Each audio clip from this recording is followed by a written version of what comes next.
আজ আমি তোমাদের জন্য যে নতুন গল্পটি নিয়ে এসেছি তা হবে একজন ক্রাউন প্রিন্স একটা ফিনিক্স মেয়ের প্রেমে পড়ে। এই ভালোবাসার গল্পটা এতটাও সহজ ছিল না। একটা ফিনিক্স পাখি আর একজন রাজকুমারের ভালোবাসার মধ্যে বাধা হয়ে দাঁড়ায় একটা ডেমন। সেও আবার সেই ফিনিক্স মেয়েটির প্রেমে পড়ে। তোমাদের সবার রিকোয়েস্ট ছিল আমি যেন লং ড্রামা এক্সপ্লেন করি, তাই তোমাদের জন্য আজকে অনেক লং একটি ড্রামা নিয়ে আসলাম। এবার থেকে আমি সবসময় লং ড্রামা দেওয়ার চেষ্টা করব। তো চলো ড্রামাটা শুরু করা যাক। শুরুতে আমাদের সেলেস্টিয়ার প্যাভিলিয়ন দেখানো হয়, যেখানে সমস্ত স্টুডেন্টরা কাল্টিভেট করত। সমস্ত কাল্টিভেটরদের দায়িত্ব ছিল কিনিয়ান কন্টেন নামের একটি মাউন্টেন পাহারা দেওয়া। কিন্তু এই মাউন্টেনকে ধ্বংস করার জন্য ডেমন লর্ড একবার তাদের মাউন্টেনের উপর হামলা করে দেয়। পুরো মাউন্টেনকে বাঁচানোর জন্য এখানকার সবথেকে পাওয়ারফুল কাল্টিভেটর, যার নাম ছিল মিয়াও, ডেমনদের বিরুদ্ধে লড়াই করার পর তাদেরকে হারিয়ে সে পুরো মাউন্টেনে একটা ব্যারিয়ার ক্রিয়েট করে। এতে করে তার সম্পূর্ণ পাওয়ারটাই চলে যায় আর সে আকাশে একটি তারা হিসেবে নিজেকে রেখে দেয়। এর কিছু বছর পর ফ্যাং ফ্যামিলিতে একটা মেয়ের জন্ম হয়। তার নাম রাখা হয় ফ্যাং ইউ। সে সাধারণভাবে জন্মায়নি, তার ব্লাড ছিল ফিনিক্স ব্লাড। আর এই পুরো মাউন্টেনে কাল্টিভেটর মিও এর পর প্রথমবার ফ্যাং ইউ এর মধ্যে ফিনিক্স ব্লাড রয়েছে, অর্থাৎ সে হচ্ছে দ্বিতীয় জন যার কাছে ফিনিক্স ব্লাড আছে। ফ্যাংইউ যখন 12 বছর ছিল তখন সে একটা রিং পায়, যেটা ম্যাজিক্যাল ছিল। এই রিংয়ের মাধ্যমে মিও ফ্যাংইউ এর সাথে দেখা করে। ফ্যাংইউ মিওকে বলে সে যেন তাকে নিজের স্টুডেন্ট বানিয়ে নেয়। মিও বলে, তুমি আমার এই রিংটা পেয়েছো, তার মানে আমাদের দুজনের মধ্যে একটা না একটা কিছু কানেক্ট রয়েছে, তাই আমি তোমাকে নিজের স্টুডেন্ট হিসেবে মেনে নিলাম, কিন্তু তোমার এই কথাটা সবার কাছ থেকে লুকিয়ে রাখতে হবে। সেদিন থেকে ফ্যাংইউ মিয়াওয়ের স্টুডেন্ট হয়ে যায় আর তার কাছ থেকে কাল্টিভেশন শিখতে থাকে। এভাবে করে সে অনেক ভালো একটা কাল্টিভেটর হয়ে ওঠে। কিন্তু একটা মেয়ে ছিল যে সে তাকে একদমই পছন্দ করতো না। জুও সবসময় নিজেকে জিনিয়াস ভাবতো আর সবসময় ফ্যাংইউকে হারাবার চেষ্টা করত। আর এমন একটা ফাইটের মাধ্যমে জুও নিজের পাওয়ারের মাধ্যমে কিং ইউর ফিনিক্স ব্লাডটা নিজের মধ্যে টানতে থাকে আর সেটা নিয়েও নেয়। হ্যালো বন্ধুরা, এই ভিডিওটি মিস করবেন না। আপনাদের জানাতে এসেছি এক নতুন ও মজাদার অনলাইন ক্যাসিনো সম্পর্কে, যার নাম বানজাইবিট। কেন বানজাইবিট আলাদা? লক্ষ লক্ষ মানুষ খেলছে এবং প্রতিদিন প্রচুর নগদ অর্থ জিতছে। 3 লক্ষ প্লাস একটি প্লেয়ার রয়েছে। Aviator, crazy time, funky time, coin flip, sweet bonanza, প্রোকার, স্লটস, লাইভ ক্যাসিনো সবই এখানে আছে। তাড়াতাড়ি ডিপোজিট ও উইথড্র করতে পারেন বিকাশ, নগদ এবং রকেট দিয়ে। 24 ঘন্টা 7 দিন সাপোর্ট পেয়ে যাবেন এবং খুব শীঘ্রই স্পোর্টস গেমও যুক্ত হবে। এখনই নতুন অফারে অংশগ্রহণ করুন। নিচের পিন কমেন্টের লিঙ্কে ক্লিক করে সাইন আপ করুন এবং আমার প্রোমো কোড ডার্কিং ব্যবহার করুন। প্রথম ডিপোজিটে 100% ওয়েলকাম বোনাস এবং 25,000 টাকা পর্যন্ত বোনাস প্লাস 200টি ফ্রি স্পিন পাবেন। এই সুযোগটি মিস করবেন না আর নিজেকে ধনী করুন বানজাইবিটের সাথে। ধন্যবাদ। জো বলে, সবাই তোমাকে ট্যালেন্টেড ভাবে, এ সব কিছু এই ফিনিক্স ব্লাডটার জন্য। আমি তো এই ফিনিক্স ব্লাডটা নিয়ে নিয়েছি। এখন তুমি আমাকে বলো, যদি তুমি এই ক্যাপিটাল থেকে চলে যাও তাহলে আমি তোমাকে এখান থেকে চলে যেতে দেব। কিন্তু ফ্যাংইউ তার কথা মানে না, তাই জুও তাকে আঘাত করে আর এ মাউন্টেন থেকে নিচে ফেলে দেয়।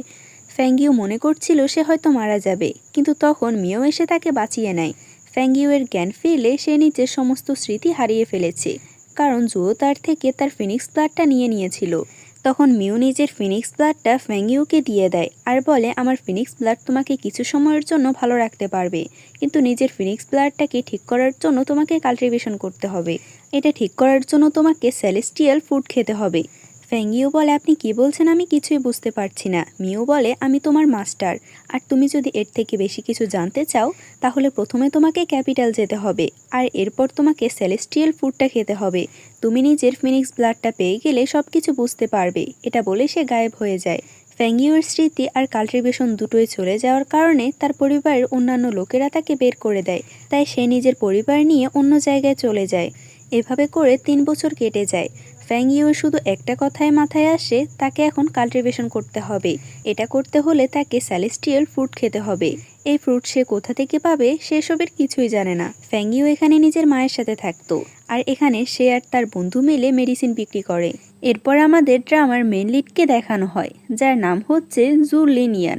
তার সাথে তার দুজন বন্ধু ছিল, একজনের নাম হচ্ছে জুয়ান, আরেকজনের নাম ফ্যাংজি। তারা তিনজনে মিলে ডেমনদের সাথে লড়াই করছিল। তখন আমরা সেখানে একটি বড় পাখিকে দেখতে পাই, যে পাখিটা সেলেস্টিয়াল ফুড রক্ষা করত। ফ্যাঙ্গিওর জন্য যে লোকটা মেডিসিন বানাতো সে এরপর তার কাছে আসে আর তাকে সেলেস্টিয়াল ফুডের কথা জিজ্ঞেস করে। সে বলে, আমি তোমাকে আগেও বলেছি এটা ছাড়া আমি তোমার হেল্প করতে পারবো না। শহরের পাশে একটা ঘন জঙ্গল আছে, অনেকগুলো কাল্টিভেটর এ ফলটা নেওয়ার জন্য আসবে। তুমি যদি শহরে গিয়ে তাদের গ্রুপে জয়েন হও তাহলে হয়তো তাদের থেকে তুমি কোনো হেল্প পেতে পারবে, কিন্তু আমার মনে হয় না তুমি বেশি দিন টিকতে পারবে, কারণ তুমি অনেক উইক। ফ্যাঙ্গিও ঘুমানোর সময় সে মিউকে স্বপ্ন দেখতে পায়। মিউ বলে, এই সেলেস্টিয়াল ফ্রুটটা 60 বছরে একবার আসে, তাই তোমার যে করেই হোক এই ফ্রুটটা এবারে নিতে হবে। পরদিন সে তার ফ্রেন্ডকে বলে সে ইউনলি টাওয়ার যাবে, যে টাওয়ারের মধ্যে সে কাল্টিভেটরগুলো থাকবে, আমিও তাদের সাথে জয়েন করব। সেখানে আমি আমার পরিচয়টা লুকিয়ে রাখতে চাই, আমি চাই না ফ্যাং ফ্যামিলির কেউ আমাকে চিনতে পারুক। এর পরদিন আমরা তাদের দুজনকে দেখি, তারা এমনভাবে সাজগোজ করেছে তাদের লুকটাই পুরো চেঞ্জ হয়ে যায়। তারা দুজনে ইউনলি টাওয়ারে চলে এসেছে। এখানে কিছু মেয়ের কথা শুনে তার বন্ধু বলে, তুমি হয়তো এই বিষয়টা ভুলে গিয়েছো, তোমার আর প্রিন্স জুনলিনের এঙ্গেজমেন্ট অনেক আগে ঠিক করা হয়েছে, কিন্তু তুমি তোমার স্মৃতি ভুলে যাওয়ার কারণে তারা আমাদেরকে ওখান থেকে বের করে দিয়েছে। ফ্যাঙ্গিও বলে, সে যদি আমার সাথে এঙ্গেজমেন্ট ক্যান্সেল করতে পারে তাহলে অবশ্যই সে একজন ভালো প্রিন্স নয়। তারা যেখানে ছিল সে ঘরটা পুরো কাঁপতে থাকে। প্রত্যেকে নিজেদের যান বাঁচানোর জন্য বাহিরে বের হয়ে আসে। ফ্যাঙ্গিও বাহিরে আসার পর সে ওই বড় পাখিটাকে দেখতে পায় আর ভয় পেয়ে ওখান থেকে পালানোর চেষ্টা করে। তখন সেখানে জুও আর তার ছোট বোন মিলে সে পাখিটার সাথে লড়াই করার চেষ্টা করে, যাতে সে সাধারণ মানুষের কোনো ক্ষতি করতে না পারে। কিন্তু সে পাখিটা এদের দুজনকে রেখে হঠাৎ করে ফ্যাঙ্গিওর উপর অ্যাটাক করতে আসে, কিন্তু তার আগে জুনলিন তাকে বাঁচিয়ে নেয়। জুনলিন তার হাত দেয় তার তলোয়ার দেওয়ার জন্য, কিন্তু ফ্যাঙ্গিও ভাবে সে হয়তো তার হাত দেওয়ার কথা বলছে। ফ্যাঙ্গিও লজ্জা পেয়ে তার হাত তার দিকে দেয়। যখন জুনলিন দেখতে পায় এটা কার হাত, তখন সে অনেক রাগে দৃষ্টিতে তাকায় আর তার হাত ছেড়ে নিজের তলোয়ার উঠিয়ে নেয়। তাকে সাহায্য করার জন্য জুও আর তার ছোট বোন আসে, কিন্তু এই পাখিটাকে হারানো এতটাও সহজ ছিল না। জুনলিন তখন নিজের পাওয়ার ইউজ করে সে পাখিটাকে কিছুক্ষণের জন্য থামিয়ে রাখে, কিন্তু তাতেও কোনো লাভ হয় না। এই পাখিটা এখানে পড়ার পর ফ্যাঙ্গিওর দিকে আসতে থাকে আর একটা সময় তাকে উঠিয়ে নিয়ে ওখান থেকে চলে যায়। ফ্যাঙ্গিও এটা দেখে অনেক বেশি ভয় পায় আর জুনলিন তখন তাকে বাঁচানোর জন্য সেখান থেকে চলে যায়। ফ্যাঙ্গিওকে এভাবে উড়িয়ে নিয়ে যাচ্ছে দেখে সে ভাবতে থাকে, তার হাতে মরার থেকে তো আমি নিজে নিজে মরাই অনেক ভালো। তাই সে সেখান থেকে লাফ দেয়, কিন্তু সে নিচে পড়ার বদলেও একটা পাহাড়ের উপর পড়ে আর সে পাখিটা তার উপর অ্যাটাক করতেই আসবে তার আগে জুনলিন তাদের মাঝখানে চলে আসে। প্রিন্সকে দেখে ফ্যাঙ্গিও তার পেছনে লুকিয়ে পড়ে। সে পাখিটা যখন তাদের দিকে ধীরে ধীরে আসছিল তখন ফ্যাঙ্গিও ধীরে ধীরে পেছনে যেতে থাকে, কিন্তু সে বুঝতে পারে না সে কখন পাহাড়ের কিনারায় চলে এসেছে। ফ্যাঙ্গিও পাহাড় থেকে নিচে পড়ে গেলে জুনলিনও তাকে বাঁচানোর জন্য লাফ দেয়। জুনলিন তাকে ধরে তো ফেলে ঠিকই, কিন্তু তারা দুজনে পানিতে পড়ে যায়। ফ্যাঙ্গিও পানির উপরে উঠতে পারলেও সে প্রিন্সকে কোথাও দেখতে পায় না। অন্যদিকে জুনলিন পানির নিচে ডুবে যাচ্ছিল। আসলে তার পাওয়ার উপরে কাজ করলেও পানির নিচে কাজ করে না। এরপর আমরা ডেমনদের প্রিন্সকে দেখি, যার নাম হচ্ছে ইউমিং। ফ্যাঙ্গিও অনেক কষ্ট করে প্রিন্সকে পানির উপরে উঠিয়ে আনে, কিন্তু সে যত চেষ্টাই করুক না কেন তার হুঁশ ফিরাতে পারে না। তার মাথায় তখন আইডিয়া আসে সে তাকে শ্বাস দিয়ে তার জ্ঞান ফিরাতে পারে, কিন্তু যখনই তার ক্লোজ হয় তখনই মনে মনে বলতে থাকে, আমি মানলাম প্রিন্স অনেক হ্যান্ডসাম, কিন্তু আমার এটা করা একদমই উচিত নয়। ফ্যাঙ্গিও কোনো রকম চেষ্টা করে জুনলিনের জ্ঞান ফিরাতে পারে। অন্যদিকে আমরা ডেমনদের রাজাকে দেখি, যে নিজের ছেলেকে বলছিল সেলেস্টিয়াল ফুডটা পেকে গেছে, আমরা যতজন লোককে সেখানে পাঠিয়েছি না কেন সেই পাখিটা তাদেরকে আহত করে ফেলেছে, তাই আমি চাই তুমি এ কাজটা করো। সে বলে ওখানে শুধুমাত্র একজনই আছে, জুনবুক ল্যানের প্রিন্স। জুনলিনের সাথে লড়াই করে আমি তাকে খুব সহজে হারিয়ে দিতে পারবো। অন্যদিকে জুনলিন জ্ঞান ফেরার পর শুধুমাত্র ফ্যাঙ্গিওকে দেখিয়ে যাচ্ছিল। সে বলে, তুমি আমার দিকে তাকিয়ে কেন আছো? জুনলিন বলে, আমি শুধু একটা জিনিসই ভাবছি, তোমার চোখগুলো অনেক সুন্দর, কিন্তু এতটা বাজে চেহারার মধ্যে তোমার এতটা সুন্দর চোখ কোত্থেকে এলো? এটা শুনে ফ্যাঙ্গিও রেগে বলে, তুমি আমাকে এভাবে কেন বলছো? তুমি তো একজন প্রিন্স, তোমার তো আরো সুন্দর করে সবার সাথে কথা বলা দরকার, আমি তোমার সাথে যাব না। সে চলে যেতে চাইলে জুনলিন তাকে আটকায় আর বলে, আমরা এখন ফরজেন ফরেস্টে আছি, তুমি আমার সাথে আসো, না হলে এখানে হারিয়ে যেতে পারবে, আর সাধারণ মানুষরা এখান থেকে যেতে পারে না। এটা শুনে সে বুঝতে পারে তার মানে এই জঙ্গলটাতে আমাকে থাকতে হবে। সে না চাইতেও তখন প্রিন্সের পিছু পিছু যেতে থাকে। তারা হাঁটতে হাঁটতে কিছু মৌমাছি দেখতে পায়। এই মৌমাছিগুলো সাধারণ ছিল না, তারা মানুষদের রক্ত খেত। এটা শুনে ফ্যাংইউ জুলিনের কাপড়ের মধ্যে লুকিয়ে পড়ে। এটা দেখে জুলিন ভাবে সে একটা সাধারণ মানুষ হয়েও সাধারণ এই মৌমাছিগুলোর থেকেও নাকি বাঁচতে পারবে না। এটা বলে সে তাকে কিছু পাওয়ার দেয় আর সেখান থেকে চলে যায়। বেচারি তো এই মৌমাছিগুলোর মধ্যে ফেসে যায় আর চিৎকার করতে থাকে তাকে বাঁচানোর জন্য। তখন সেখানে জুলিনের একটা ফ্রেন্ড চলে আসে আর সে তাকে বাঁচিয়ে নেয়। তখন জুলিনের একজন বন্ধু জুয়ান চলে আসে, যার সাথে জুয়োর ছোট বোনও ছিল। ফ্যাংজি বলে সে ফ্যাংইউকে বাঁচিয়েছে। জুয়ানের ফ্যাংইউকে ভালো লাগে না, সে ভাবে ফ্যাংইউ হয়তো কোনো স্পাই হবে। তখন জুনলিন সেখানে আসে। জুয়োর ছোট বোন বলে আমার মনে হয় এই মেয়েটাকে আমাদের এখানে রেখে চলে যাওয়া উচিত।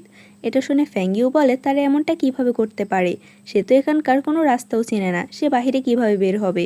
কিন্তু ফ্যাংজুন বলে সে তাকে তার সাথে নিয়ে যাবে। অন্যদিকে ইউমিং এই ফরজেন ফরেস্টে চলে এসেছিল আর সে ওই পাখিটাকে হারানোর জন্য তার সাথে লড়াই করতে থাকে। জুয়োর বোন নিজের বোনের নামে অনেক প্রশংসা করতে থাকে তাদের সামনে। সে বলে আমার বোন অনেক ট্যালেন্টেড, তাই তো মাস্টার আমার বোনকে সব কিছু শিখিয়েছে, নাকি ওই মেয়েটাকে শেখাতো। ফ্যাংজি বলে তুমি কোন মেয়ের কথা বলছো? সে বলে সেই মেয়েটা যার নাম হচ্ছে ফ্যাংইউ। ফ্যাংইউ এখানে নিজের নাম ফ্যাংজিয়াও বলেছে, এজন্য তারা তাকে চিনতে পারছে না। তাদের মুখে নিজের নাম শুনে ফ্যাংইউয়ের আজব কিছু ফিল হতে থাকে।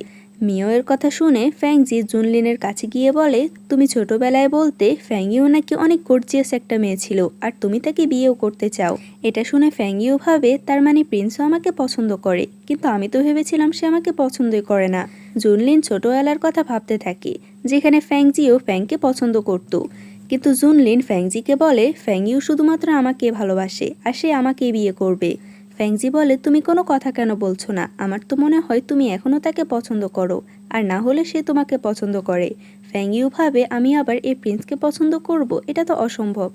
ইউমিংরা এদিকে সে পাখিটাকে হারিয়ে ফেলেছে। তাদের লোকগুলো অনেক বেশি আহত ছিল। তারা বলে তাদেরকে কিছুক্ষণ এখানে রেস্ট করা দরকার। কিন্তু এই কথা শুনে ইউমিংয়ের একদমই ভালো লাগে না। আর সে লোকটার গলা চেপে ধরে বলে তুমি কি ভেবেছো আমি কি সে প্রিন্সকে হারাতে পারবো না? প্রিন্স জুনলিনকে তো আমি হারিয়ে ছাড়বো। অন্যদিকে জুনলিন সেখান থেকে চলে যাওয়ার সময় ফ্যাংইউ তার কাপড় ধরে রাখে। সে বলে তুমি আমার কাছে কি চাও? ফ্যাংইউ বলে আমি জানি তোমার হাতে আঘাত লেগেছে, আমাকে শুধু সেটাতে মেডিসিন লাগাতে দাও। এরপর সে তার হাতে মেডিসিন লাগিয়ে দিচ্ছিল। ফ্যাং যখনই তার হাতটা টাচ করে তখন তার অন্য হাতে আমরা একটা চিহ্ন দেখতে পাই, যার জন্য তার অনেক কষ্ট হচ্ছিল। সে ততক্ষণে তার কাছ থেকে দূরে সরে যায়।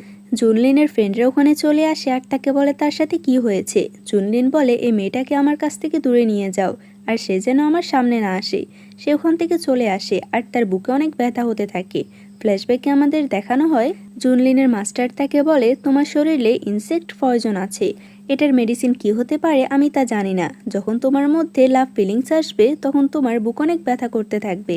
যদি তুমি এই পয়জনটাকে শেষ করতে চাও তাহলে যে মেয়েটা তোমাকে সবথেকে বেশি ভালোবাসবে তার চোখের পানি লাগবে।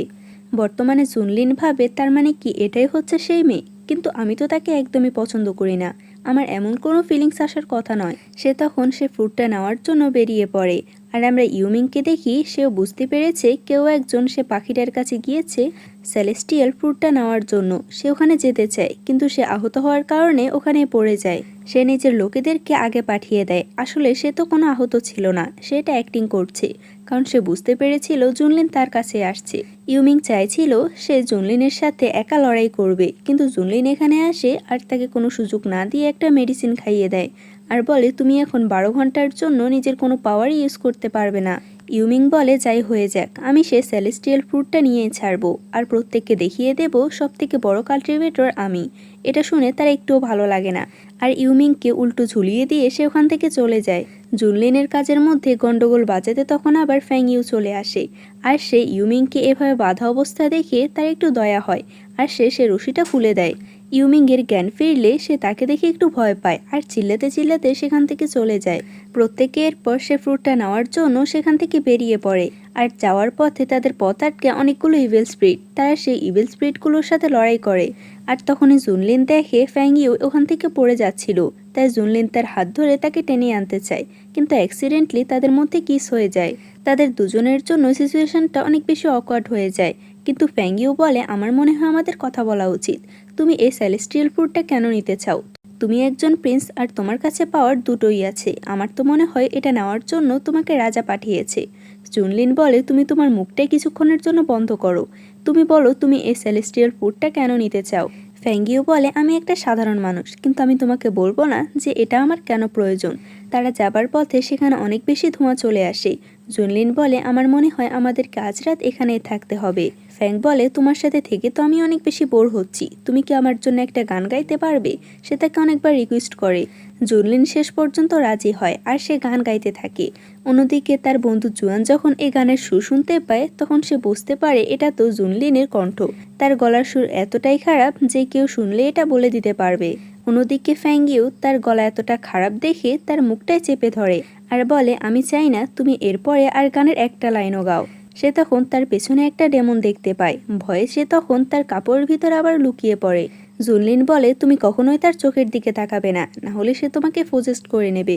কিন্তু সেই ডেমনটা যখনই তার দিকে এগিয়ে আসতে চেয়েছিল তখন জুনলিন তাকে বাঁচাতে সামনে চলে আসে আর উল্টো সে নিজেই ডেমনের হাতে পজেস্ট হয়ে যায়। তাই সে সেখানে অজ্ঞান হয়ে পড়ে আর এদিকে ফ্যাঙ্গিও ভয়ে এক কোণে লুকিয়ে পড়ে। ডেমনটা যখনই তার উপর অ্যাটাক করতে যাবে সে পাখিটা তাকে বাঁচিয়ে নেয়। পাখিটা একটি এনার্জিতে কনভার্ট হয়ে যায় আর ফ্যাঙ্গিউয়ের মধ্যে থাকা রিংয়ের মধ্যে চলে যায়। বেচারি বুঝতেও পারে না এতক্ষণে কি হয়েছে। ইউমিংয়ের সাথে একটা লোক দেখা করতে আসে আর বলে, তোমার বাবা তোমাকে কি কাজটা দিয়েছিল, তুমি কি তা ভুলে গিয়েছো। আমাদের যে করে হোক প্রিন্স জুনলিনকে হারাতে হবে আর সে ফ্রুটটা নিতে হবে। জুনলিনকে এদিকে তার বন্ধুরা পানি খাওয়ায় আর তাকে হুঁশি ফেরানোর চেষ্টা করে। অন্যদিকে ফ্যাঙ্গিও সে রিংটা দেখতে দেখতে ঘুমিয়ে পড়ে। সে তার স্বপ্নে নিজের মাস্টারকে দেখতে পায় যে অজ্ঞান হয়েছিল। সে সেখানে একটা কিউট বার্ডকেও দেখতে পায়। সে বার্ডটা তাকে বলে, যখন থেকে তুমি তোমার স্মৃতি হারিয়ে ফেলেছো তখন তোমার মাস্টার নিজের ফিনিক্স ব্লাডের অর্ধেক পাওয়ার তোমাকে দিয়ে দিয়েছে যাতে তুমি সুস্থ থাকতে পারো। এ পাখিটাকে দেখে সে কিছু একটা বুঝতে পারে আর বলে, তুমি কি তাহলে সে বড় পাখিটা। সে বলে, হ্যাঁ, এই কাজটা আমাকে তোমার মাস্টারই করতে বলেছে। এই ফ্রুটটা যতদিন পর্যন্ত পেকে না যাবে আর এটাকে তুমি যতদিন পর্যন্ত নিতে না আসবে ততদিন পর্যন্ত আমি এটাকে প্রোটেক্ট করব। এই ফ্রুটের মাধ্যমে তোমার কাল্টিভেশনটা শেষ করতে হবে। তুমি যখন নিজের ফিনিক্স ব্লাডটা ফিরে পাবে তখন তোমার মাস্টারকেও এই রিংয়ের থেকে বের করবে, কারণ প্রত্যেকে ভাবে সে হয়তো মারা গিয়েছে কিন্তু সে তোমার এই রিংয়ের মধ্যেই আছে। তাকে জাগানোর দায়িত্ব এখন থেকে তোমার। তখন তার ঘুম ভেঙে যায়। সে ঘুম ভাঙার পর দেখে জুনলিন এখনও অজ্ঞান হয়ে আছে। তাই সে তার কাপড়ের মধ্যে কিছু একটা করতে থাকে। জুনলিনের জ্ঞান ফিরলে সে দেখে তার কাপড়ের মধ্যে কিছু একটা আঁকা আছে। ফ্যাঙ্গিও বলে, এটা আমার তরফ থেকে, এটাকে একটা গিফট হিসেবে ভাবতে পারো। এরপর তারা আবারও সে সেলেস্টিয়াল ফ্রুটটার খোঁজে বেরিয়ে পড়ে। এদিকে ফ্যাঙ্গিওয়ের মায়ের কাছে এরা দুজন আসে। এরা দুজনকে তা তো আমরা পরেই জানতে পারবো। তারা এসেই ফ্যাঙ্গিওর ব্যাপারে জিজ্ঞেস করতে শুরু করে। অন্যদিকে জুনলিন আর ফ্যাঙ্গিও তো কোনো রকম করে সে ফ্রুটের কাছে পৌঁছে যায়। তারা নিজেদের সামনে সে ফ্রুটটা দেখতে পায়। সেখানে আমরা ইউমিংকেও দেখতে পাই যে নিজেদের লোকেদের সাথে ওখানে লুকিয়েছিল। ফ্রুটটা নেওয়ার জন্য জুনলিন আর তার বন্ধুরা মিলে সে পাখিটার সাথে লড়াই করতে শুরু করে আর এরা দুজন মিলে তাদের লড়াই দেখছিল। জুয়ের ছোট বোনের মাথায় একটা বাজে চিন্তা আসে আর সে তখন ফ্যাঙ্গিউকে সেখান থেকে ধাক্কা দেয়, যার ফলে সে নিচে এসে পড়ে। সে এখানে পড়ার সাথে সাথে সে পাখিটা তার দিকে এগিয়ে আসতে চাইছিল, কিন্তু তখনই জুনলিন সবকিছু বাদ দিয়ে ফ্যাঙ্গিউকে প্রোটেক্ট করার জন্য চলে আসে। এটা দেখে মিংইউ অবাক হয়ে বলে, সে এই ফ্রুটটার পরোয়া করলো না, বরং এই মেয়েটার জন্য সে এখানে চলে এসেছে। আমার এই ফ্রুটটা তো প্রয়োজন, কিন্তু তার সাথে সাথে এই মেয়েটাকেও প্রয়োজন। সেভাবে জুনলিন হয়তো এই মেয়েটাকে পছন্দ করে। যে জিনিস সে পছন্দ করবে মিংইউ তো তার থেকে সে জিনিসটাকে কেড়ে নেবে। জুনলিন আর তার বন্ধুরা মিলে সে পাখিটার উপর অ্যাটাক করে।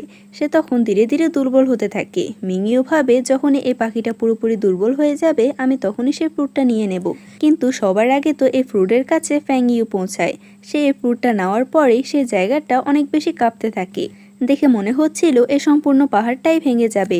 এসবের কারণে ফ্যাঙ্গির উপর একটা পাথর পড়তে যাবে তার আগে জুনলিন তার সামনে চলে আসে। জুনলিন আঘাত পেয়েছে ঠিকই, কিন্তু তারা দুজনে অনেকটাই ক্লোজ চলে আসে আর তাদের বন্ধুরা তো তাদেরকে খুব ভালোভাবে দেখছিল। কিন্তু তখন সেখানে আবার মিংইউ চলে আসে আর সে তখন ফ্যাঙ্গিউকে আটকে নেয় আর জুনলিনকে বলে, তুমি আমাকে এই ফ্রুটটা দিয়ে দাও, না হলে আমি একে নিয়ে নেব। ফ্যাঙ্গিউকে দেখে বলে, আমি তোমাকে চিনতে পেরেছি, কারণ ওই সময় তুমি আমাকে বাঁচিয়েছ। আমি তো তোমাকে ধন্যবাদ দিতেও ভুলে গিয়েছিলাম, কিন্তু আমি কি করব, তুমি তো জুনলিনের সাইডে আছো। কিন্তু তোমার মুখে যদি একটাও আঁচড় পড়ে তাহলে কেউ একজন আছে যার বুক অনেক ব্যথা করবে। আর আমরা সত্যি সত্যি জুনলিনের হাতের উপর সে লাভ ইনসেক্ট সিলটা দেখতে পাই। এটা জ্বলে ওঠার ফলে তার বুকে অনেক ব্যথা করতে থাকে। কিন্তু সে নিজেকে কন্ট্রোল করে আর ইউমিংকে বলে আমি তার থেকে এই ফ্রুটটা নিয়েছি, এখন তুমি এই মেয়েটাকে নিয়ে যাও আর তার সাথে যা ইচ্ছা করতে পারো। এটা শুনে মিংইউয়ের অনেক বেশি খারাপ লাগে আর ইউমিং তাকে নিয়ে সেখান থেকে চলে যায়। মিংইউ এখানে এনে তাকে বেঁধে ফেলেছে। তার যখন জ্ঞান ফিরে তখন সে মিংইউকে দেখে বলতে থাকে সে তার উপর দয়া করে তাকে যেন এখান থেকে চলে যেতে দেয়। মিংইউ বলে সে এটা কখনোই দেবে না যতক্ষণ না পর্যন্ত সে ফ্রুটটা তার হাতে আসবে। সে তার কাছে এসে যখন তার মুখে টাচ করে তখন সে বুঝতে পারে সে নিজেকে যতটা কালো দেখাচ্ছে সে ততটাও কালো নয়। যেহেতু এটা সম্পর্কে মিংইউ জানতে পেরেছে তখন ফ্যাংইউ তাকে বোকা বানায়, নিজের বানানো একটা গল্প বলে তাকে ইমোশনাল করে দেয়। এখানে কি গল্প বলা হয়েছে তা তো আমরা পরে গিয়ে জানতে পারবো। জুনলিন ভাবতে থাকে যখনই সে ফ্যাংইউয়ের আশেপাশে থাকে তখন তার লাভ ইনসেক্ট সিলটা কেন জেগে ওঠে আর তার বুকে এতটা কেন ব্যথা করে। তার বন্ধুরা এদিকে নিজে নিজে ঝগড়া করছিল, তখন তাদের কাছে একটা লেটার আসে। এখানে লেখা ছিল জুনলিন যদি ফ্যাংইউকে বাঁচাতে না আসে তাহলে সে তাকে মেরে ফেলবে আর প্রত্যেকটা মানুষকে বলে দেবে সে একটা রাজকুমার হবার পরও একটা সাধারণ মেয়েকে বাঁচাতে পারল না। জুনলিন তখন তার দুই বন্ধুকে ফ্যাংইউকে বাঁচানোর জন্য পাঠিয়ে দেয়। জুয়ান ইউমিংয়ের কাছে এসে বলে তুমি সেই মিংইউকে কোথায় রেখেছো, কিন্তু সে তার কাছে কোনো জবাব দেয় না, উল্টো তার সাথে ফাইট করতে শুরু করে। অন্যদিকে জুনলিনের এই লেটারে পড়া কথাগুলো একদমই ভালো লাগে না, তাই সে নিজে সে লেটারটা চেক করে আর এখানকার এক কোণায় সে চিহ্নটা দেখতে পায়। এই চিহ্নটা ফ্যাংইউ তাকে বানিয়ে দিয়েছে। এটা দেখে সে বুঝতে পারে সে সবাইকে বোকা বানিয়েছে। তাই সে সেলেস্টিয়াল ফ্রুটটা জুয়ের ছোট বোনের কাছে দিয়ে নিজের বন্ধুদেরকে বাঁচানোর জন্য চলে যায়। জুনলিন ডেমনদের নামে কিছু কথা বললে ইউমিং অনেক বেশি রেগে যায় আর বলে তুমি ডেমনদেরকে কেন খারাপ বলছো, ডেমনরা তো ভালোই আছে অন্ততপক্ষে তোমার কাছ থেকে। জুনলিন বলে তুমি আসলে কি বলতে চাও। আর অন্যদিকে জুয়ের ছোট বোন যখন সে ফ্রুটটা নিয়ে হাঁটছিল তখন কিছু একটা হয় আর সে অজ্ঞান হয়ে যায়। আসলে এসব কিছু ফ্যাংইউ করছিল। সেলেস্টিয়াল ফ্রুটটা নেওয়ার পর সে মনে করতে থাকে সে কিভাবে সে ইউমিংকে বোকা বানিয়েছে। ফ্যাংইউ ইউমিংকে বলে আসলে জুনলিন আমাকে এখানে জোর করে নিয়ে এসেছে। সে বলেছিল সে সেলেস্টিয়াল ফ্রুটটা নেওয়ার জন্য ওই বড় পাখিটার কাছে আমাকে দিয়ে দেবে যাতে সে খুব সহজে সে ফ্রুটটা নিতে পারে। তাদের থেকে বাঁচার জন্য আমি এমন হয়ে ঘুরছি, কিন্তু তারপরও তারা আমাকে ধরে ফেলেছে আর এখন তো তারা আমাকে এই ফ্রুটটা নেওয়ার জন্য ব্যবহার করছে। কিন্তু তুমি অনেক বেশি শক্তিশালী আর ওই প্রিন্স জুনলিনের থেকে অনেক বেশি ভালো। তুমি যদি আমাকে এখান থেকে যেতে দাও তাহলে আমি সেলেস্টিয়াল ফ্রুটটা তোমার কাছে নিয়ে আসবো, আমি তোমাকে প্রমিস করছি। আর বোকার মতো মিংইউ নিজেও রাজি হয়ে যায় আর বলে তুমি গিয়ে ওই সেলেস্টিয়াল ফ্রুটটা নিয়ে আসো, আমি এদিকে জুনলিনকে দেখছি। বর্তমানে জুনলিন মিংইউকে সে লেটারটা দেখায় আর বলে আমার মনে হয় তোমার এটা দেখলে বিশ্বাস হবে। ইউমিং যখন এই লেটারটা দেখে তখন তার পুরোপুরি বিশ্বাস হয়ে যায় আর নিজের উপরে রাগ হতে থাকে। জুনলিন বলে আমি তো নিজেই বিশ্বাস করতে পারছি না, একজন সাধারণ মেয়ে ডেমনদের রাজকুমারকে এখানে বোকা বানিয়ে গিয়েছে। আর সে নিজে নিজে বলতে থাকে বোকা তো সে আমাকেও বানিয়েছে। ফ্যাংইউ তো এ সমস্ত কাণ্ড করে নিজের শহরে ফিরে আসে। মেডিসিন বানানো সেই লোকটাকে এরপর সে সেলেস্টিয়াল ফ্রুটটা দিয়ে দেয়। লোকটা বলে আমি এটা বানাতে 3 দিন সময় লাগবে, তুমি 4 দিনের দিন এটা নিতে পারবে আর নিজের কাল্টিভেশন আবারও শুরু করতে পারবে। জুনলিন আর তার বন্ধু ফ্যাংজি মিলে বর্ডারের কাছে আসে ফ্যাংইউকে খোঁজার জন্য। ফ্যাংজি বলে আমাদেরকে আগে ফ্যাং ফ্যামিলিতে গিয়ে খুঁজতে হবে। আর জুয়ের ছোট বোন বলে আমি জানি না ওই মেয়েটা এমন কি করেছে তার উপর যে এতটা দোষ করার পরও জুনলিন তার এখনও পরোয়া করছে। ফ্যাংইউয়ের সাথে দেখা করার জন্য যে লোকগুলো আসে প্রত্যেকে ওই রুমগুলো খুঁজতে থাকে, কিন্তু তারা ফ্যাংইউকে পায় না। ফ্যাংইউ নিজের বাড়িতে আসে কিন্তু সে দরজা দিয়ে ঢোকে না, বরং উল্টো দিক দিয়ে এখানে আসে আর দেখতে থাকে তার সাথে কেউ দেখা করতে এসেছে। ফ্যাংইউর মা তাদের দুজনকে বলে তার হাজব্যান্ড মারা যাওয়ার পর ফিনিক্স ওয়ার্ডের প্রতি তার কোনো ইন্টারেস্ট ছিল না, তাই তারা বলতে পারবে না এই শর্টটা কোথায় আছে। আসলে এরা দুজনে ফিনিক্স শহরটা খুঁজতে এসেছে। মেয়েটা বলে যদি এভাবে আপনি আমাদেরকে মিথ্যা বলেন তাহলে আমার কোনো উপায় থাকবে না আপনাদের থেকে এটা নেওয়ার জন্য। ফ্যাংইউয়ের মা বলে যখন আমাকে আর আমার মেয়েকে এখান থেকে বের করে দেওয়া হয়েছিল তখন আমাদের একটাই ইচ্ছে আমরা সাধারণভাবে জীবনযাপন করব।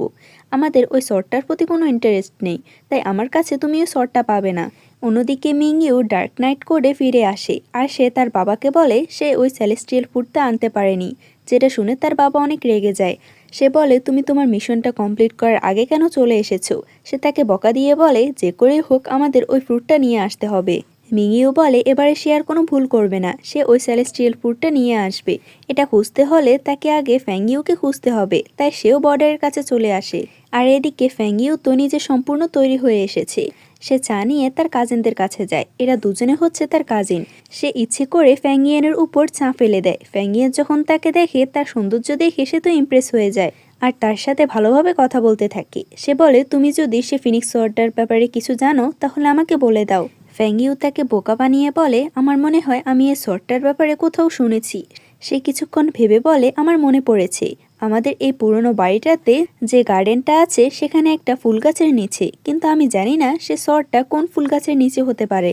মিংইও এখানকার হেডের যে ছেলে ছিল তার সাথে দেখা করে। এই ছেলেটা তো আরও বেশি বোকা ছিল। সে তাকে ফ্যাংইউয়ের ছবি দেখিয়ে বলে এই মেয়েটাকে খুঁজে দেওয়ার জন্য, কিন্তু আমার মনে হচ্ছে না কেউই ফ্যাংইউয়ের এই ছবিটা দেখলে তাকে চিনতে পারবে। এই ছেলেটার নাম হচ্ছে বাই। বাই বলে, এই ছবিটাতে তো অনেক বেশি কুৎসিত দেখাচ্ছে এই মেয়েটাকে। আমার মনে হয় আমি এই মেয়েটাকে কখনোই দেখিনি। অন্যদিকে জুনলিনও এখানে পৌঁছে গিয়েছে আর সে তখন বাইয়ের বাবার সাথে দেখা করে। তাকে বলে সে যেহেতু এখানে অনেক বছর ধরে আছে তাই সে হয়তো এ ছবির মেয়েটাকে চিনতে পারবে। মজার ব্যাপার হচ্ছে এরাও কিন্তু ফ্যাংইউয়ের আসল চেহারা বানাতে পারেনি। বাইয়ের বাবাও ফ্যাংইউকে চিনতে পারে না। অন্যদিকে ফ্যাংইউ ভাবতে থাকে তার কাজিনরা এখানে কেন এসেছে। এদিকে ফ্যাংইয়ান ওই তলোয়ারটা খোঁজার জন্য গার্ডেনে যতগুলো ফুল গাছ ছিল সবগুলোই উঠিয়ে ফেলেছে, কিন্তু সে শর্টটা কোথাও পায় না। সে ফ্যাংইউকে জিজ্ঞেস করে সে কি শিওর যে এখানে ওই শর্টটা আছে। ফ্যাংইউ বলে, আমার তো মনে আছে, কিন্তু আমার মনে হয় না এখানে পাবে তুমি, কারণ এখানকার ইনচার্জ আমাকে একটা কবিতা বলেছিল। সে এরপর কিছু উল্টোপাল্টা কথা লিখে তাকে দেয় আর বলে, তুমি যদি এই কবিতাটা পড়তে পারো আর এটার অর্থ বুঝতে পারো তাহলে হয়তো তুমি সে শর্টটা পেয়েও যেতে পারো। ফ্যাংইয়ান তো অনেক বেশি কাঁথা ছিল। সে বলে, তুমি একদমই চিন্তা করবে না, আমি এটার অর্থ তো খুব তাড়াতাড়ি বের করব। কিন্তু এদিকে আবার জুনিয়ান ফ্যাংইউরা যে বাড়িতে থাকতো সে বাড়িতে চলে এসেছে। ফ্যাংইউ তাকে লুকিয়ে লুকিয়ে দেখতে থাকে। সে ভাবে, আমি তো তাদেরকে আমার নাম ফ্যাং জিয়াও বলেছি, তাহলে তারা আমার ঠিকানা কোথায় পেল যে তারা এখানে চলে এসেছে। তার দুই কাজিন প্রিন্সকে এখানে দেখে অনেক বেশি খুশি হয় আর তাকে এখানে ওয়েলকাম জানায়। অন্যদিকে ফ্যাংইউ নিজের মুখে কাপড় বেঁধে নেয় আর বলতে থাকে তাকে যে করেই হোক এখান থেকে পালাতে হবে, কিন্তু পালানোর সময় তার কাপড় সেখানে আটকে যায়। ফ্যাংইউ কিছু করার আগে জুনলিন সেখানে শব্দ পায় আর ওখানে সে তখন ফ্যাংইউকে দেখতে পায়। সে প্রথমে তাকে চিনতে পারে না, কিন্তু হঠাৎ করে সেখানে অনেক হাওয়া বইতে থাকে আর যার কারণে তার মুখের কাপড়টা সরে যায়। জুনলিন এই প্রথমবার ফ্যাংইউকে দেখছে। তার এতটা সৌন্দর্য দেখে সে কিছুক্ষণের জন্য থমকে যায়। ফ্যাংইউ তার কাছে আসলে সে তার কাপড়টা ফিরিয়ে দেয় আর তার মেয়ের এসে তাকে ওখান থেকে চলে যেতে বলে। ফ্যাংইউ সেখান থেকে যাওয়ার পর এরা তিনজনে বলতে থাকে ফ্যাংইউ কতটাই না বোরিং হয়ে গিয়েছে। আসলে এরা দুজনে ফ্যাংইউকে চিনতেই পারেনি।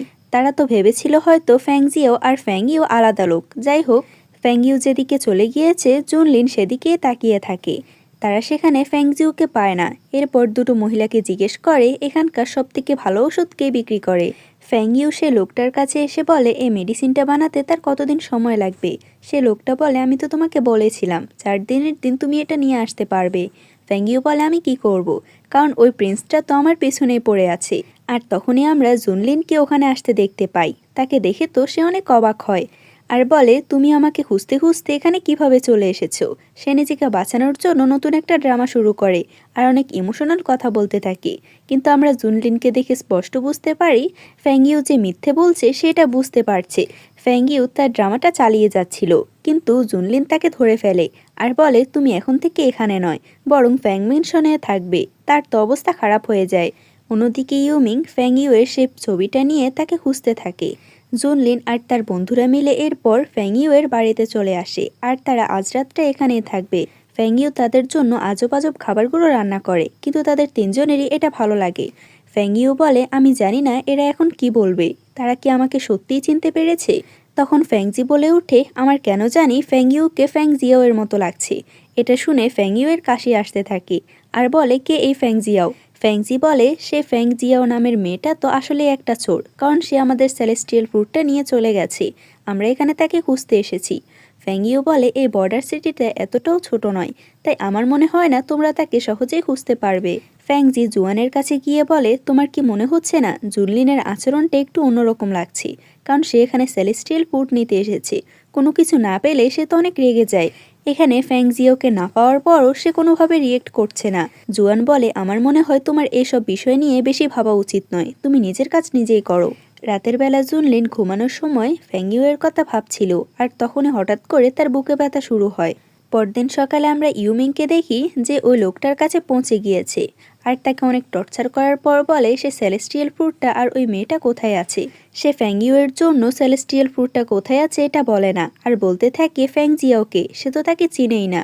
এদিকে ফ্যাংইউয়ের তো সবসময় এটাই ভয় হচ্ছিল জুনলিন যদি তাকে ধরে ফেলে তাহলে সে কি করবে।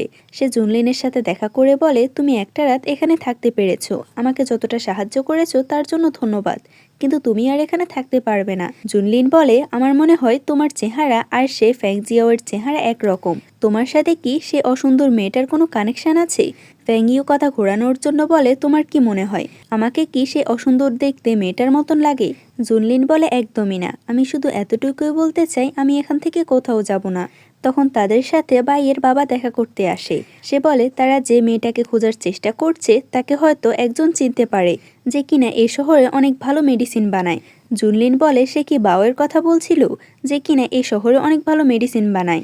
বাইয়ের বাবা বলে, হ্যাঁ, কারণ আমি খোঁজ নিয়ে দেখেছি কিছু লোক সেই মেয়েটাকে বাওয়ের মেডিসিন শপে যেতে দেখেছে। এটা শুনে বেচারি ফ্যাংইউ একটু টেনশনে পড়ে যায় সে এখন কি করবে। তখন জুনলিনের কাছে একটা লেটার আসে, এখানে লেখা ছিল তার বাবা অনেক বেশি অসুস্থ, তাই তাকে যে করেই হোক সেখানে তাড়াতাড়ি পৌঁছাতে। জুনলিন তার বন্ধুদেরকে বলে তাদের খুব তাড়াতাড়ি এখান থেকে চলে যেতে হবে। এদিকে মিংইউ বাও নামের এই লোকটাকে অনেক বেশি জ্বালাতন করে আর তাকে বলে সে যদি ফ্যাংজাওয়ের খোঁজ তাকে এখনই না দেয় তাহলে সে তাকে মেরে ফেলবে। ফ্যাংইউ তখন জুনলিনের সাথে এখানে আসে, কিন্তু তারা দুজনের একজনও বাওকে এখানে দেখতে পায় না। আসলে ইউমিং তো তার গলা চেপে ধরে তাকে আলমারির পাশে লুকিয়ে রেখেছিল, কিন্তু জুনলিনের এতে সন্দেহ হয়। সে বলে এই আলমারির পেছনে যে হোক না কেন তাকে বেরিয়ে আসতে বলে। তখন ইউমিং বাহিরে বের হয়ে আসে আর বলে, তুমি তো এতটাও বোকা নয়। এটা বলে সে তার উপর অ্যাটাক করে। ফ্যাংইউ তখন বাওয়ের কাছে গিয়ে বলে সে ঠিক আছে কিনা, কিন্তু এদিকে ইউমিং নিজে বাঁচার জন্য ফ্যাংইউকে হোস্টেজ বানিয়ে নেয়। সে তাকে তার গলা চেপে ধরেছে, যেটা দেখে আবার জুনলিনের হাতে আমরা সে মার্কটা দেখতে পাই, যার জন্য তার বুকে অনেক ব্যথা হয়। কিন্তু সে নিজেকে সামলে বলে ফ্যাংইউয়ের যদি কিছু হয় তাহলে সে তাকে একদমই ছাড়বে না। ইউমিং নিজেও এখানে ফ্যাংইউকে চিনতে পারে না, সে তাকে ধাক্কা দিয়ে ওখান থেকে পালিয়ে যায়। জুনলিন তখন নিজের আকাশে ছবিটা বাওকে দেখায় আর বলে সে এই মেয়েটাকে চিনতে পারছে কিনা। ফ্যাংইউ তাকে ইশারা দিয়ে তার মুখ বন্ধ রাখতে বলে। বাও বলে তার মনে হয় না সে তাকে কোথাও দেখেছে, কিন্তু একটু পরে বলে আমি তাকে দেখেছি। জুনলিন তার ব্যাপারে জিজ্ঞেস করলে বাও তো নিজের মতো করে একটু উল্টোপাল্টা গল্প শুনিয়ে দেয়। এটা শুনে আবার ফ্যাংইউ খুশি হয়, কারণ জুনলিন এখন তাকে সন্দেহ করবে না। অন্যদিকে জুয়োর বোন জুয়োকে বলে সে ফ্যাংইউকে দেখেছে।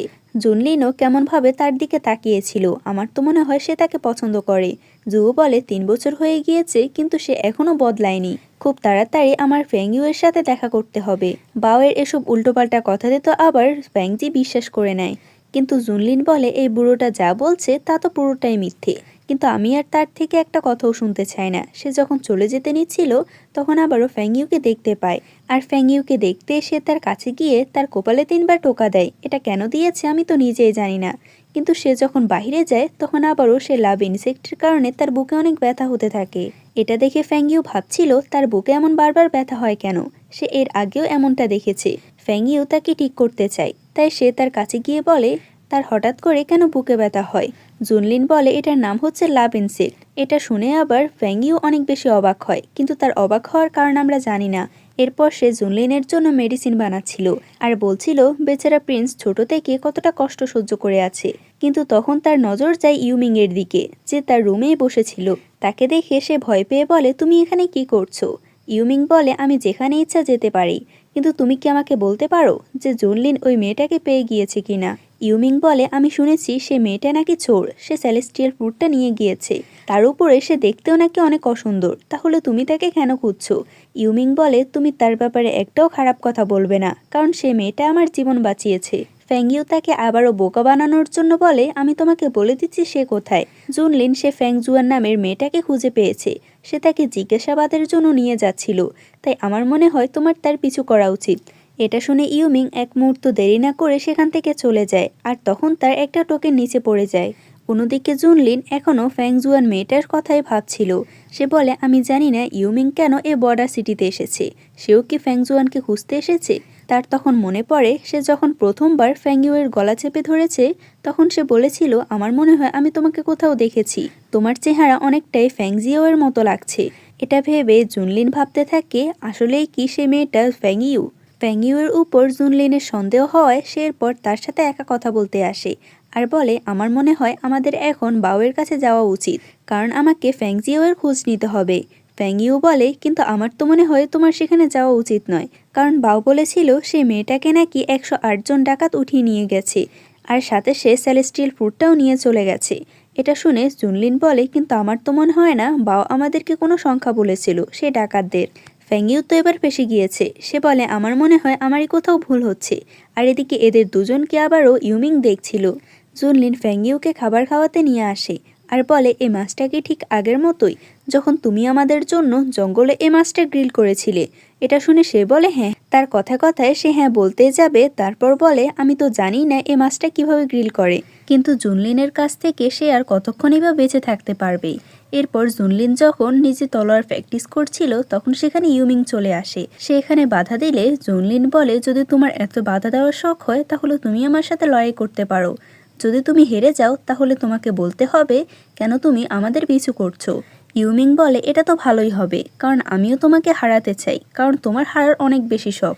তাদের এখানে লড়াই শুরু হওয়ার আগে আমরা ফ্যাংইউর কাজিনকে দেখি, যে কিনা ফ্যাংইউকে অনেক আঘাত করছে, আর সে বলছিল ফ্যাংইউয়ের কারণে নাকি তার আঘাত লেগেছে। ফ্যাংইউকে আঘাত করার পর যখনই তার মুখ থেকে অনেক ব্লাড বের হয় তখনই জুনলিনের বুকে অনেক ব্যথা হতে থাকে। তার এখানে মনোযোগ ছিল না দেখে ইউমিং রেগে যায় আর বলে, যদি তুমি মনোযোগ দিয়ে ফাইটিং নাই করতে পারো তাহলে এটা শুরু কেন করলে। এটা বলে সে ওখান থেকে চলে যায়। কিন্তু ওদিকে আমরা ফ্যাংলিউকে দেখি। ফ্যাংলিয়ান এদিকে ফ্যাংইউকে মারতে আসে। ফ্যাংইউয়ের মা এসে বলে, তুমি তো এবারে সীমাটাই পার করে ফেলেছো। ফ্যাংইউ বলে, তোমাদের এখানে থাকার অনুমতি কে দিয়েছে? শুরু থেকে আসার পর তুমি একটা না একটা কিছু ঝামেলা করে যাচ্ছ। আমি চাই তুমি এখান থেকে চলে যাও। এটা শুনে ফ্যাংলিউর অনেক বেশি রেগে যায় আর বলে, তোমার সাহস কিভাবে হয় আমাকে এভাবে বলার। এটা বলে সে এদিক ওদিক সবকিছু তছনছ করতে থাকে। এতেও তার মন ভরে না। সে ফ্যাংইউয়ের গলায় থাকা সে স্পিড রিংটা নিয়ে আগুনে ফেলে দেয়।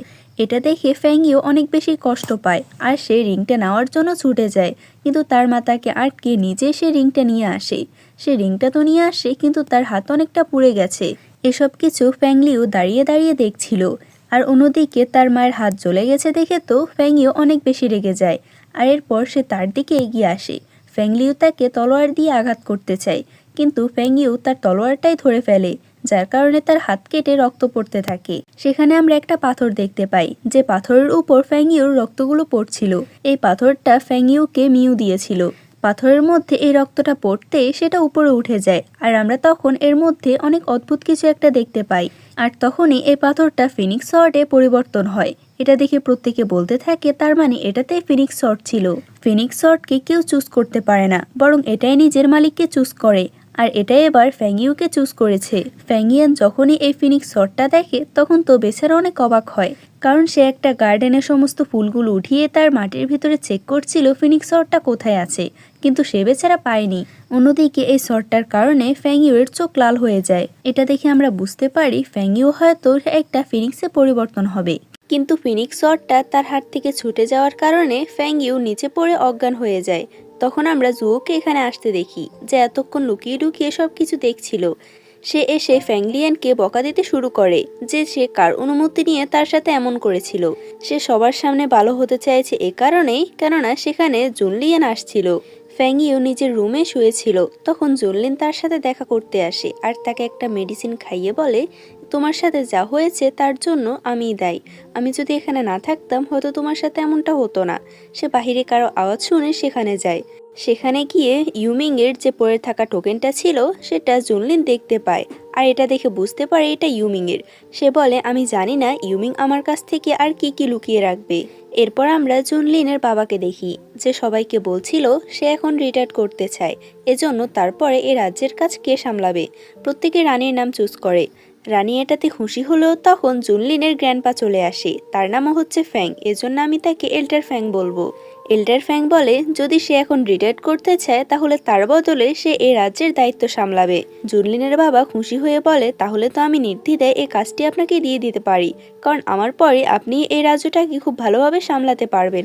জুও ফ্যাংলিয়ানকে বলে, আমি জানি তুমি জুনলিনকে পছন্দ করো, কিন্তু এবার তুমি ফ্যাংইউর উপর একটু বেশি সিরিয়াস হয়ে অ্যাটাক করেছো।